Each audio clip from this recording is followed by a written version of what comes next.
Okay, so this video we're going to discuss Bronny James.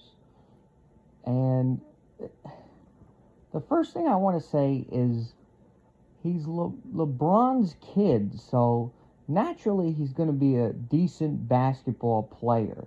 Like anyone who would say LeBron James Jr. is a bad basketball player, I would disagree. I would say it's too early to say he's bad at basketball in general, and simply because of genetics, he has to be he's gonna be decent enough anyways. Now, with that being said, people on the internet constantly will say, "Oh, he's so good. He got 17 points. He had one game yesterday." And I watched the game. He didn't play horrible, but you have to understand he went through the whole college thing and scored, what was it, 1.5 points? He averaged 1.5 points. Now, if you're looking at anyone else not named Bronny James, are they going to make it? Are they going to get drafted? Even if he was second overall, whatever it was, I think 55th pick. Which, honestly, for someone who scored 1 point, it's amazing. It's just like, why would you choose? Like, anyone else with that stat line would not get in the league. But since he has Bronny James, the name, he's going to get in. And it's not hard. It's different than, like, Scottie Pippen Jr. Like, you can actually tell, like, he was not getting, like, the praise from Scottie Pippen, like, oh, draft my son. And it wouldn't, like, translate into actual, like, draft. Like LeBron literally got him drafted by the Lakers. Like, there's no way you could convince anyone and say that he didn't have any pull or anything into it. And now, like I said, he's not a bad basketball player, period. But is he an NBA level player? And this is where the discussion goes from. This is why people say in the past it was a different game and different level, because the rules were really different too. You would never see Marcus Jordan in the league now. You wouldn't see him. Now, granted, he wasn't. I don't think he was as good as Bronny. I don't think that you could say that. But at the same time, Jordan could have so pushed and got him in the league. Most certainly, there's no doubt in my mind that he could have got that done if he wanted to. This is Michael Jordan we're talking about. So the people act like there's no nepotism in it at all, that Bronny just did it all by himself. He did skill. It was all him. It was all his doing. Like, no, you can't just say these things because people will believe it. And it goes back to the point I was making in the last video. People are going to believe things if it sounds good. So, like, he explodes for 17 points. Now you see all these people who are getting on Stephen A. for getting in LeBron's face, or not even getting in his face, whoever got in whose face. LeBron got in his face because he was like, why are you talking about my son? It's like, excuse me, LeBron, did you or did you not tweet last year? He's like, oh, this shit is lightweight. He's like, oh, Bronny would kill some of these cats in the league. And it's like, you see him, he comes in and he gets 4 points, 2 points. And he didn't have extended time. There's granted, it was a lot better this last game. But are we going to acknowledge that they lost by 30? Are we going to, and then people are now saying he's better than Dalton Connect? It's craziness. They just take it so far. And you see, it's all the regular characters too. They're like, oh, it's the Nick Wrights of the world. It's that type of person who's going to say, oh, see what happened? Bronny got 17.7 for 10. It's like, okay, can we pump the brakes? No one with a brain would say he's not good at basketball simply because of LeBron's genetics. But at the same time, is he an NBA level player? No, I would say no. You can't say that based off this one performance. And here's the other problem. Now you have no defense error. This is the problem. No, they just let this guy come off a screen, wide open three. Like, any guy in high school could hit a wide open three, no? Like, any college guy could hit a wide open three. So it's tough to say when they sit there and say, oh, he's terrible and that he sucks. And because I don't believe that either. I think that's garbage also. How could he suck? He's had LeBron's given him a great lifestyle. He's probably been around basketball his whole life. Got a court in the backyard, I'm sure. So how could he suck at basketball? But at the same time, he's not an NBA level player, or at least he hasn't proven that so far. And he wouldn't have even had the chance to if he just had 1 point in college and his name was Joe Schmo. No one would care.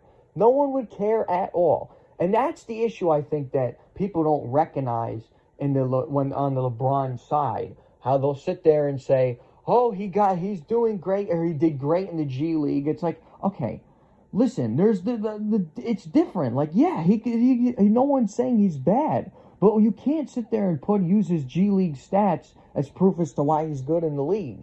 You have to see him be good in the league first. And we've only seen one good performance when they lose by 30. So, and he's played how many games? I think his average even now is like 2-point-something points per game. So if you're scoring 2-point-something points per game, you can't be called a good NBA player or even a NBA player. So it's tough to say. That's the problem. When it comes down to it, you don't want to, especially now because everything is seen as an attack. It's not an attack.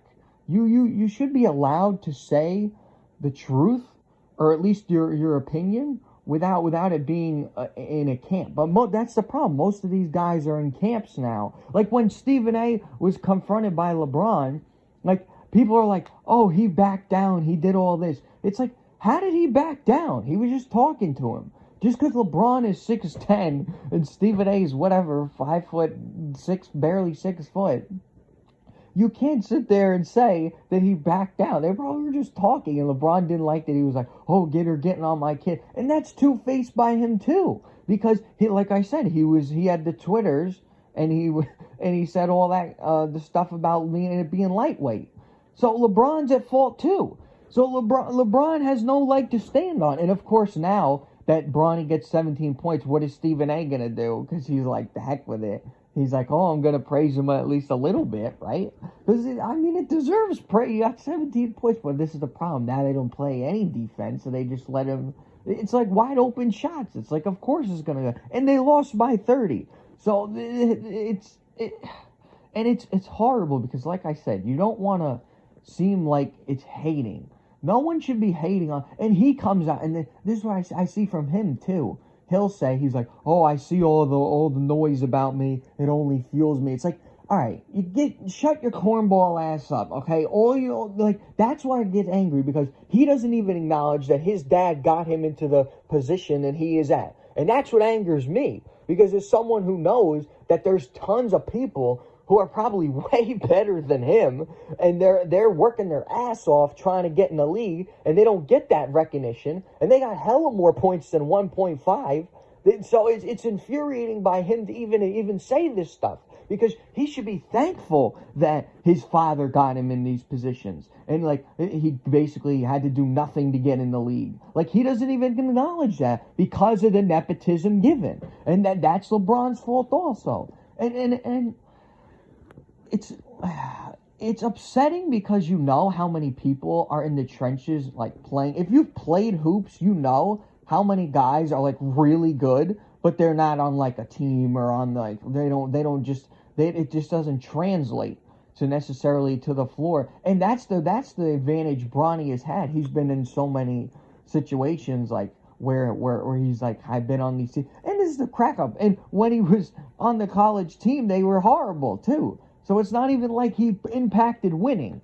That's the other thing. Like usually you want to draft someone who impacts winning. Like if someone loses, you don't usually look for the loser. But now even they say, they're like, "Oh, these two guys from Rutgers, the Dylan Harper and the other guy, they're like their top picks." But they said, okay, didn't the Rutgers not even like have a good year? So that's kind of question. And like I said, it's no hate on those guys. It's just like you want to impact winning. You want to take the guys that impact winning.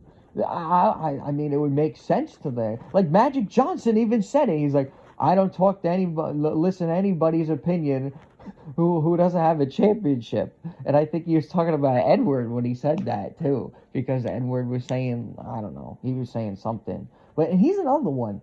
I was talking about the face of the league in that whole conversation. Like, and I like Minnesota this year. I think that video is a whole separate video. They actually are starting to gel together, and they're finally getting it. if they see somebody up top, like if they play a Houston or a Memphis, I wouldn't wanna see that if I was Houston or Memphis. You got Edwards, Randall, Gobert, Mike Conley, a veteran point guard.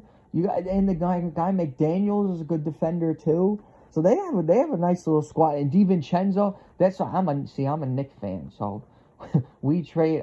There's a whole discussion on that, but I won't get off topic. But I just wanted to make this video on LeBron James Jr. Because he got 17 points, and like I said, it's good for him at the end of the day.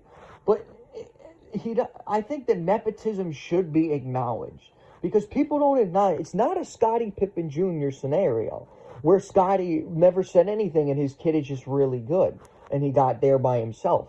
No, LeBron was pushing this. But I just wanted to make this video, get these thoughts out. I'll see you guys next time. All right.